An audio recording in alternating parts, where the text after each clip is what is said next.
Vamos ler a palavra onde o Senhor põe avante. No Evangelho do Senhor Jesus, narrado por Lucas, no capítulo 10.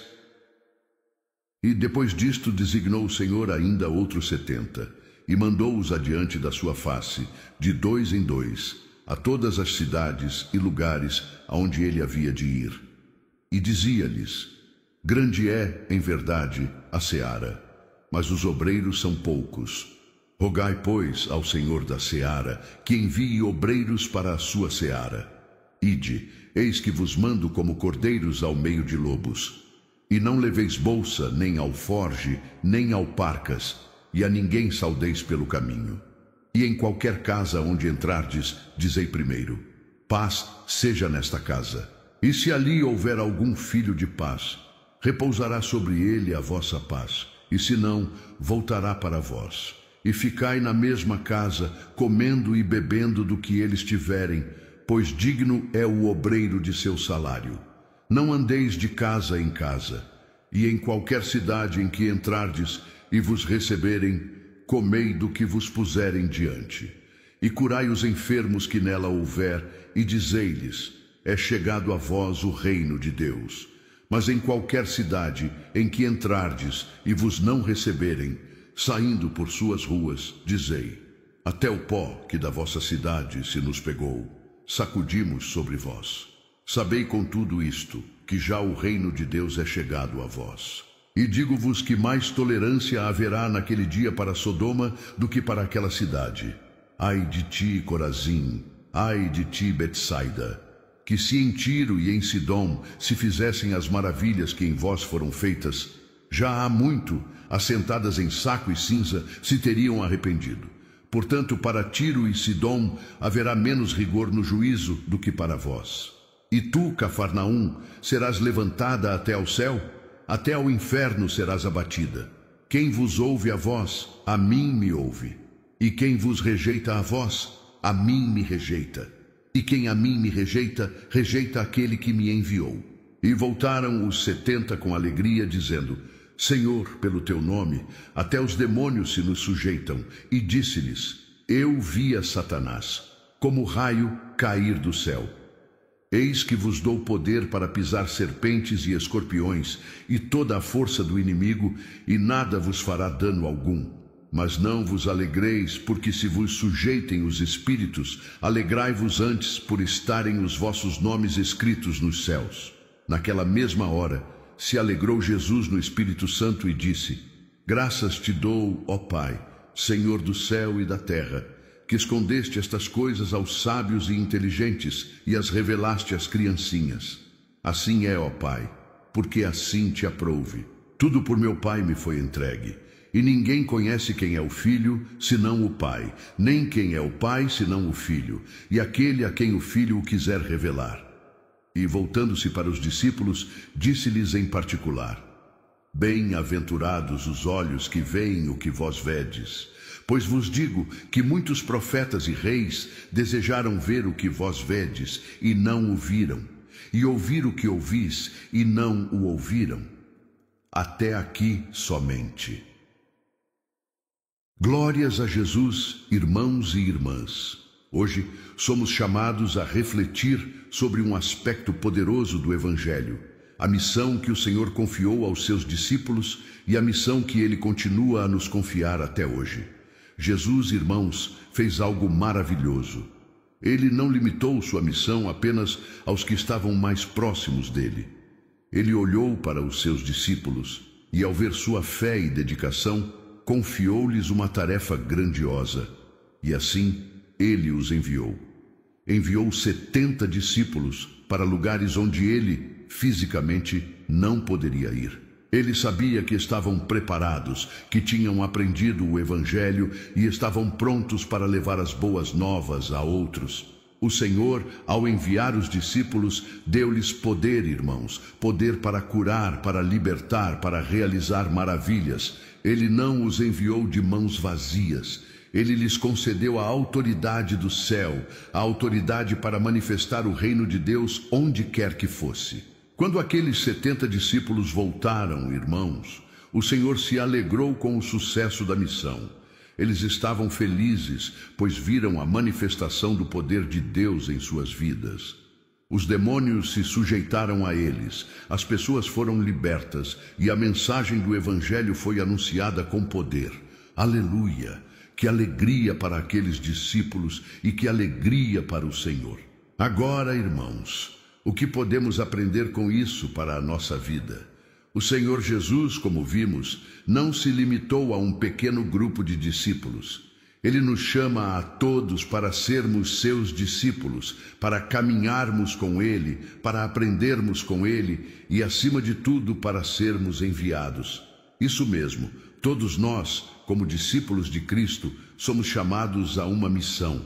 Não importa se você tem um título ou cargo na igreja, ou se você se considera pequeno aos olhos humanos. O importante, irmãos, é que todos nós temos uma missão: levar o Evangelho. Mas alguém pode pensar: eu não sou evangelista, não sou um pregador, como posso levar o Evangelho? Irmãos, o Evangelho não é apenas pregado com palavras. O Evangelho é pregado também com a nossa vida.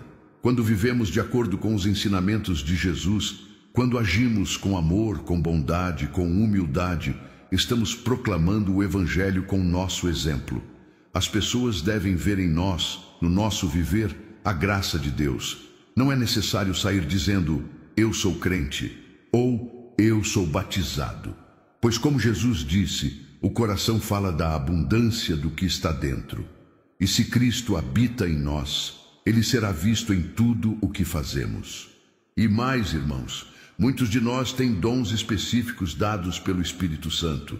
O Senhor deu dons a seus discípulos, como deu aos 70 que Ele enviou.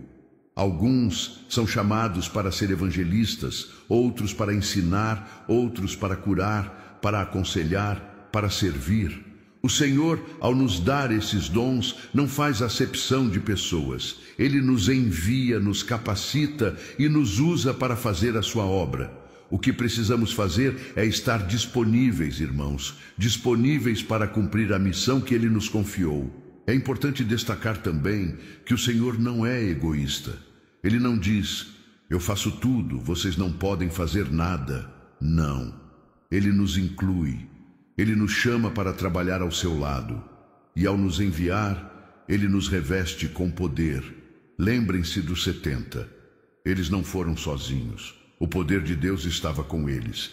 E quando eles voltaram, contentes com o sucesso da missão, o Senhor se alegrou, dizendo: eu vi Satanás cair como um raio dos céus. Aleluia! Quando somos enviados pelo Senhor, não há forças do mal que possam resistir. O poder do Evangelho é maior do que qualquer poder das trevas. Jesus, ao enviar seus discípulos para anunciar o reino de Deus, fez algo incrível. Ele deu a eles o poder de pisar sobre serpentes e escorpiões, e sobre toda a força do inimigo. Eles, maravilhados, retornaram e se alegraram com essa autoridade. Porém, Jesus, com um coração cheio de amor e sabedoria, disse: não se alegrem porque os espíritos estão sujeitos a vocês, mas se alegrem porque os seus nomes estão escritos nos céus. Irmãos e irmãs, isso é algo que devemos valorizar acima de tudo. O que Jesus nos ensina aqui é que, embora os sinais e os milagres sejam maravilhosos, a maior razão para nossa alegria é a certeza de que nossos nomes estão garantidos na glória eterna. Glórias a Jesus por isso. De fato, em nossa vida cotidiana, nossos nomes podem ser registrados em diversos lugares: no cartório, na Receita Federal, nos registros civis. Mas sabemos que esses registros são falíveis. Se um cartório pegar fogo, o nosso registro pode ser perdido, nossa origem pode ser apagada, e podemos não conseguir mais provar onde nascemos, de onde viemos. Mas o nosso nome no céu não pode ser apagado, irmãos. Ele está garantido e firmado pela graça de Deus, e nada neste mundo pode roubar essa certeza de nós. E mais, Jesus revela aos seus discípulos algo profundo e maravilhoso. Graças te dou, Pai, Senhor dos céus e da terra, porque escondeste estas coisas aos sábios e entendidos e as revelaste aos pequeninos. Irmãos, essa revelação do nome escrito no céu não está ao alcance dos sábios e poderosos deste mundo, mas está disponível a todos os humildes, a todos aqueles que se rendem a Jesus com fé genuína.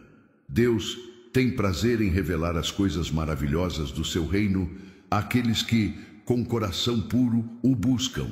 Ele, em sua misericórdia, se revela a nós, filhos e filhas amados, que temos o privilégio de saber que nossos nomes estão garantidos no céu por meio de Cristo. Glórias a Deus por isso. Às vezes, podemos até questionar, mas será que meu nome realmente está escrito no céu? Será que sou digno disso? Irmãos, a resposta é clara. Não somos dignos por nossas próprias forças, mas pela graça de Deus em Cristo Jesus.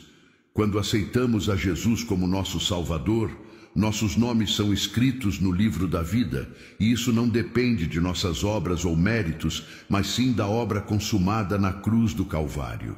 Quando Jesus fala aos discípulos, ele os lembra de algo muito precioso.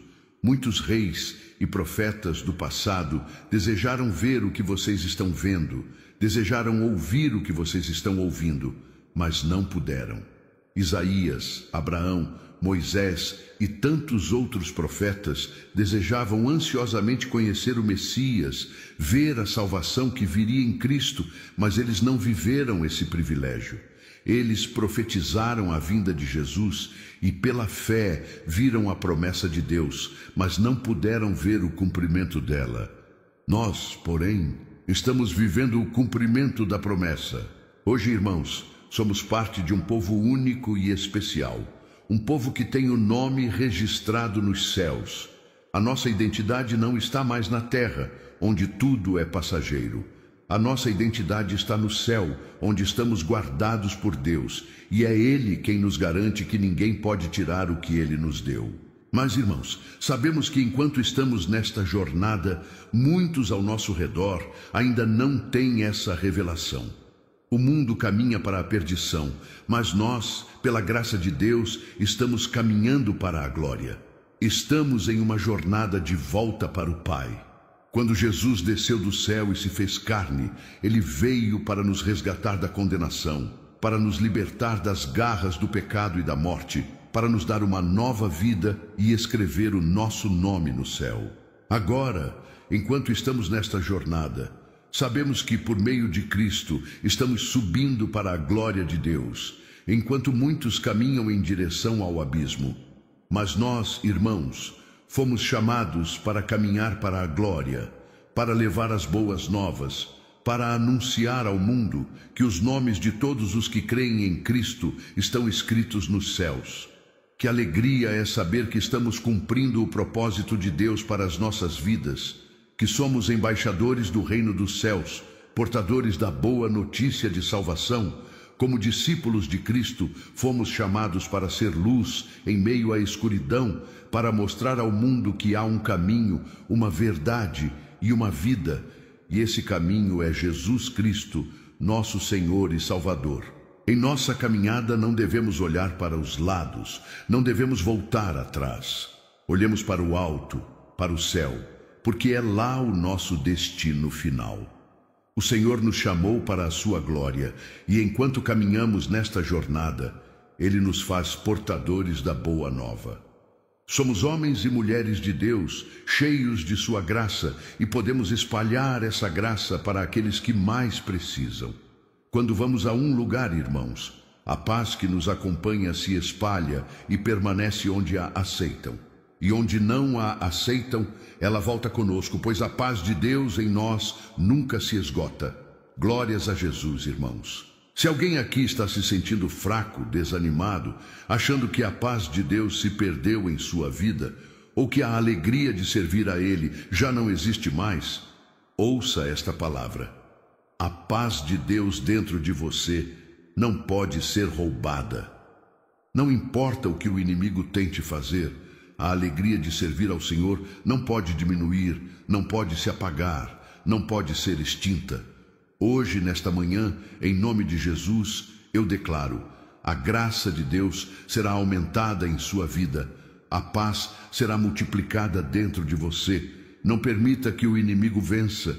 O Senhor está aqui para restaurar a alegria e fortalecer a sua paz em nossos corações. Jesus disse aos seus discípulos: vocês se alegram porque onde vocês vão, o inimigo foge, mas se alegrem muito mais, porque o nome de vocês está escrito no céu. Irmãos, o nosso nome está no livro da vida. Quando as dificuldades surgem, quando o pecado tenta manchar a nossa caminhada, precisamos lembrar: o Senhor escreveu o nosso nome com o seu sangue precioso e nenhum poder pode apagá-lo. Na terra, irmãos, as pessoas podem enfrentar dificuldades, podem cometer erros que comprometem o seu nome aqui, mas em Deus não há nada que suje o nosso nome no céu. O inimigo tenta nos acusar, tenta fazer com que nossa fé enfraqueça, mas ele não tem poder para apagar o que Deus já fez em nossas vidas. A palavra de Deus nos garante que, se alguém tem o seu nome sujo na terra, há sempre uma oportunidade de restaurá-lo, de pagar a dívida e limpar o seu nome.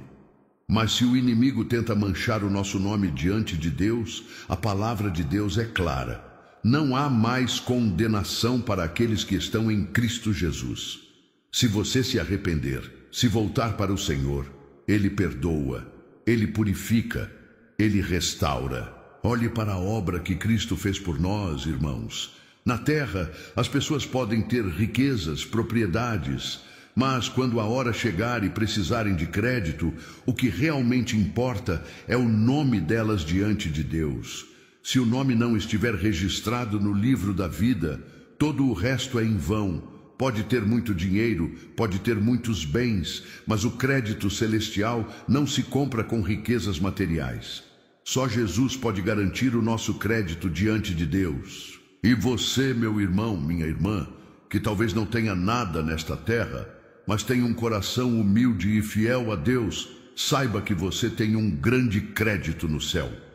No banco da terra, pode ser que você não tenha nada para oferecer, mas no banco celestial, o Senhor garante que os fiéis serão recompensados com a vida eterna. Glórias a Deus! Se você perseverar, se for fiel até o fim, o Senhor te guardará para a vida eterna. Isso é motivo de grande alegria, irmãos. E assim, em cada passo que damos, nos lembramos da sua graça. No meio das dificuldades, no meio dos desafios, podemos clamar ao Senhor e Ele, fiel como sempre, nos dará o socorro necessário. Na presença de Deus, a nossa paz será sempre restaurada. Então, irmãos, que esta manhã seja um tempo de renovação para cada um de nós. Que a paz de Deus, que excede todo entendimento, inunde os nossos corações. Que a alegria de servir a Ele seja multiplicada dentro de nós. E que, pela graça de Jesus, possamos avançar sempre em direção ao prêmio da nossa vocação celestial. Deus seja louvado.